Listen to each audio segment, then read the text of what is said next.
Bismillahirrahmanirrahim. Assalamualaikum warahmatullahi wabarakatuh. Om Swastiastu, selamat pagi dan selamat sejahtera untuk kita semua.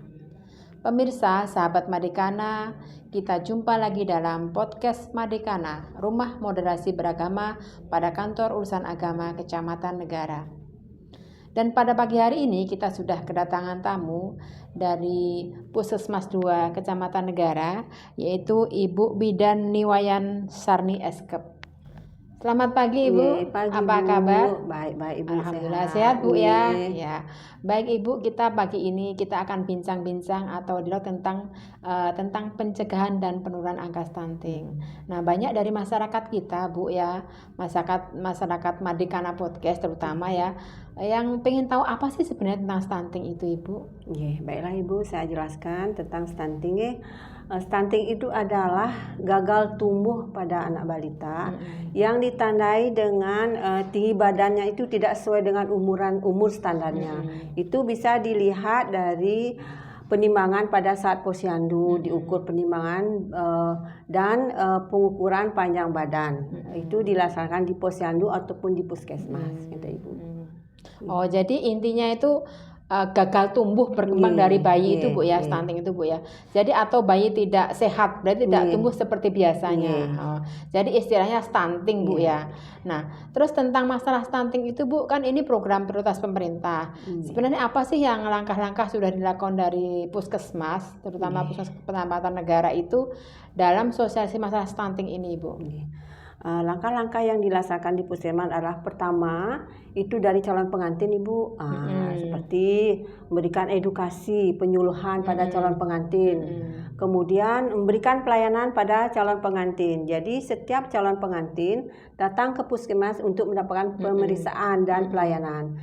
Yang diperiksa itu seperti HB ya, HB-nya untuk mengetahui kadar darah merah atau anemi apa enggaknya, kemudian diukur ringkan dengan atas untuk mengetahui apakah ibu itu mengalami kekurangan energi kronis atau tidak. Kemudian diberikan juga pelayanan TD ya. Jadi pencegahan penyakit tetanus dan difteri yang nanti akan untuk pencegahan pada bayinya kalau sudah lahir. Nah, kemudian yang kedua itu pada saat hamil, ibu diharapkan mendapat pelayanan antenatal care, pemeriksaan kehamilan yang sesuai standar. Itu minimal 6 kali datang ke pelayanan kesehatan. Kemudian pelayanan itu kualitasnya itu 10T namanya Bu. Jadi mendapat penimbangan berat badan, tensi, tinggi perut, kemudian mendapatkan Bu, ya. USG Bu, sudah ada USG di Puskesmas minimal 2 kali, memberikan tambah darah, mendapatkan TT, edukasi dan tata laksana rujukan. Kemudian yang penting itu ada pemeriksaan labnya Bu, sama untuk mengetahui apakah ibunya anemi atau ada penyakit kronis yang dialami pada ibu. Kemudian akan dilaksanakan tata laksana saat yang ditemukan ada yang bermasalah. Nah, kemudian untuk persalinan diharapkan ibu itu di tenaga kesehatan. Kalau yang normal boleh di puskesmas atau di bidan. Kalau yang berisiko tinggi itu di rumah sakit. Berarti tidak boleh di dukun Bu ya? Tidak boleh di dukun, tidak boleh di rumahnya. Jadi standar untuk keamanannya. Nah, kemudian setelah ibu melahirkan itu ada diharapkan si bayi itu mendapatkan ASI eksklusif. Jadi sampai 6 bulan mendapatkan ASI saja. Selanjutnya setelah 6 bulan mendapat tambahan makanan pendamping ASI. Diharapkan anak balita mendapatkan pelayanan di posyandu sampai umur 5 tahun seperti itu untuk memantau pertumbuhan dan perkembangannya. Seperti itu Ibu. Oh, berarti intinya kalau stunting itu, penurunan stunting itu ketika ibu tadi hamil harus sudah rajin ke puskesmas Bu ya, untuk memeriksakan sejak dini sudah ya. Sedini mungkin Termasuk ketika dia sudah melahirkan, anaknya juga harus rajin dibawa ke posyandu. Itu sampai 6 kali Bu ya. Termasuk ASI eksklusif tadi ya. Kalau hamilnya 6 kali, kalau posyandunya tiap bulan Ibu. Oh, tiap bulan. Tiap bulan. Oh, sampai umur 5 tahun. Sampai umur 5 tahun tetap ke posyandu. Nggih. Oh, begitu. Termasuk ASI eksklusif tadi Bu ya, harus sampai 6 bulan ya. 6 bulan.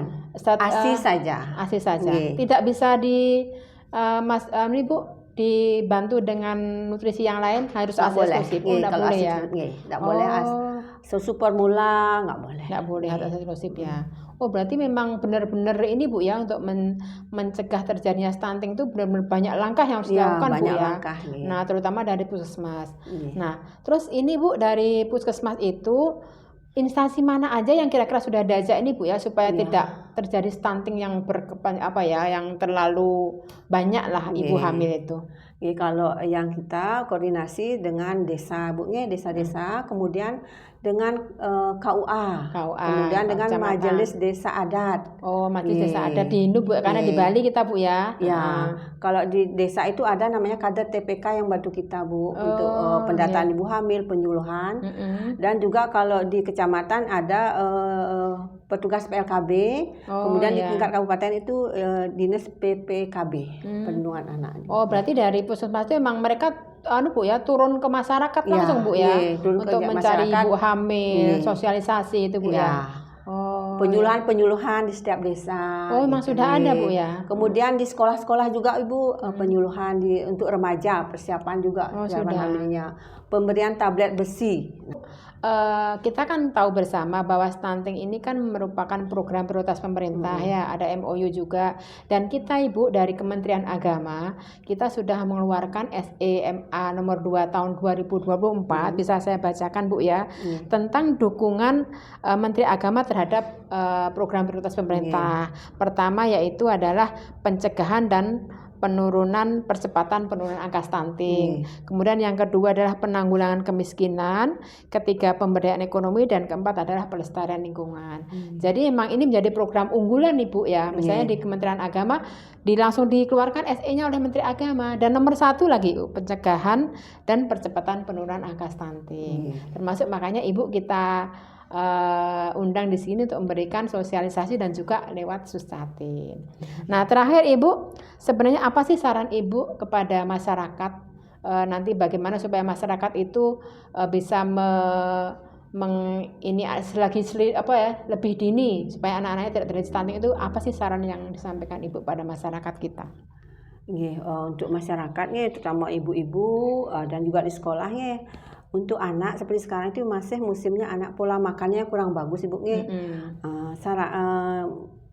Diharapkan agar anak itu makan makanan bergizi, suka sayur tinggi protein, dan diusahakan agar protein yang hewani, misalnya kita kan kayak ikan nih, daerah pantai ikan laut, minimal ada telur tiap hari, seperti itu. Pola makan anak-anak sejak dari masa sebelum hamil diperhatikan, jangan sampai terjadi anemia atau kurang energi kronis. Anemia itu kurang darah Bu ya. Kurang anemia, artinya kan apalagi di Kabupaten Jembrana, di Bali ini kan kita banyak ikan laut Bu ya. Harusnya mereka gizinya lebih dipenuhi kan gitu Bu ya, lebih sehat sehingga tidak terjadi stunting kan gitu Bu ya. Pemirsa, sahabat Madikana Podcast, demikian tadi bincang-bincang kita pada pagi hari ini dengan Ibu narasumber. Terima kasih Ibu atas kedatangannya di podcast Madikana, dan terima kasih sudah memberikan materi tentang stunting. Mudah-mudahan apa yang Ibu sampaikan bisa bermanfaat untuk masyarakat luas semuanya. Ibu. Demikian yang bisa kami sampaikan. Wabillahi taufiq wal hidayah. Wassalamualaikum warahmatullahi wabarakatuh. Waalaikumsalam.